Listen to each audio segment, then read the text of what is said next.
Hello guys, നമ്മുടെ പുതിയൊരു വ്ളോഗിലോട്ട് എല്ലാവർക്കും സ്വാഗതം. ഇന്ന് നമ്മൾ വന്നേക്കുന്ന ഒരു വെറൈറ്റി ഉണ്ടര റെസിപ്പി ആയിട്ടാട്ടോ. അപ്പോൾ ഗായ്സ്, നമുക്ക് എങ്ങനെയാണ് ഉണ്ടാക്കണേ നോക്കാം.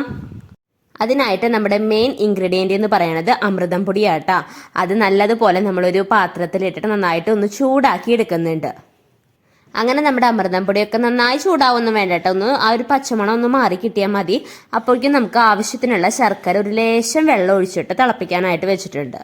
അങ്ങനെ നമ്മുടെ ശർക്കരയൊക്കെ നല്ലതുപോലെ ഉരുകി വന്നിട്ടുണ്ട് കേട്ടോ. ഇനി നമുക്ക് അമൃതം പൊടി നമ്മൾ അപ്പയ്ക്കും ചൂടാക്കിയപ്പോൾ മാറ്റി വെച്ചിട്ടുണ്ട്. ഇനി അതിലേക്ക് നമുക്ക് ആവശ്യത്തിനുള്ള നാളികേരം ഇട്ട് കൊടുക്കുന്നുണ്ട്. ഇനി അതൊന്ന് ഇട്ടിട്ട് നല്ലതുപോലെ ഒന്ന് ഇളക്കി മിക്സ് ആക്കി കൊടുക്കുന്നുണ്ട് കേട്ടോ, നാളികേരം ഇട്ടിട്ട്.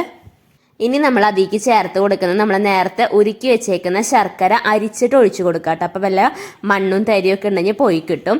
ഇനി നമുക്കിത് നല്ലതുപോലെ മിക്സ് ആക്കണം. അപ്പോൾ ശർക്കര ഒഴിക്കുമ്പോൾ ശ്രദ്ധിക്കുക, കൂടി പോവാണ്ടിരിക്കും ശ്രദ്ധിക്കുക കേട്ടോ. കൂടി പോയി ഇത്തിരിയും കൂടെ പൊടി ചൂടാക്കിയിട്ട് വേണം ചേർത്ത് കൊടുക്കണമെങ്കിൽ. അപ്പം നമ്മളിപ്പോൾ ഏകദേശം പാകമായിട്ടുണ്ട്. ചൂട് ഇത്തിരി കൂടുതലാണ്. അപ്പം നന്നായി ചൂടാറാൻ വേണ്ടി വെയിറ്റ് ചെയ്യരുത്.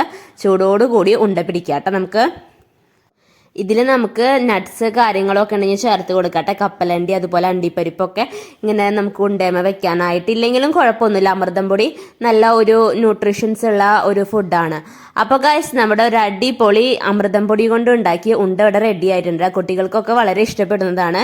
പൊടിയൊക്കെ കഴിക്കുന്നേക്കാൾ എത്രയോ ബെസ്റ്റാണ് ഇതുപോലെ ഉണ്ട ഉണ്ടാക്കി കൊടുക്കുന്നത്. അപ്പോൾ ഗൈസ്, നമ്മുടെ ഇന്നത്തെ വീഡിയോ ഇത്രയുള്ള. വീഡിയോ ഇഷ്ടപ്പെട്ടാൽ ലൈക്ക് ചെയ്യുക, ഷെയർ ചെയ്യുക, സബ്സ്ക്രൈബ് ചെയ്യുക. അടുത്ത വീഡിയോക്ക് എല്ലാവർക്കും ബൈ ബൈ.